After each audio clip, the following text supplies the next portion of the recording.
Et bonjour les petits loups. Aujourd'hui je réponds à Marie qui m'a posé la question quand est-ce qu'elle pouvait récolter les graines.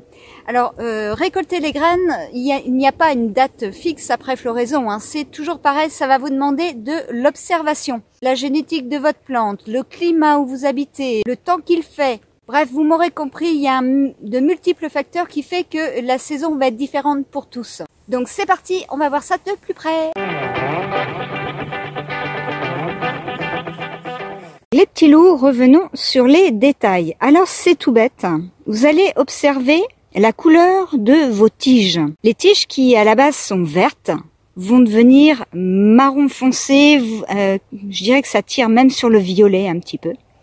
Et ça va devenir comme ceci jusqu'au bout. Tant que vous voyez des bouts de tiges vertes, ça veut dire que le plant n'est pas encore mature pour ses graines. Voilà.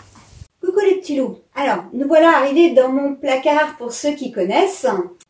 J'ai oublié aussi de vous préciser au jardin, tout à l'heure, dans les indices à avoir pour récolter les graines, c'est de toute façon, dans un premier temps, de surveiller tout ce qui est feuilles vertes qui sont sur les branches. Les feuilles doivent devenir jaunes, elles doivent perdre tout leur azote. Et c'est à partir de là, en fait, que l'énergie de la plante va se concentrer pour la fabrication de ces graines. Voilà, donc premier indice, les feuilles qui jaunissent. Deuxième indice, les branches qui brunissent. Troisième indice, les graines, quand vous les prenez entre les doigts, vous les frottez légèrement. On parle bien d'un petit frottement qui va faire que les graines tombent toutes seules. Hein. Il n'y a pas d'effort à faire, c'est ça qui est important. Parce que si vous commencez à écraser, bien évidemment que les graines vont tomber.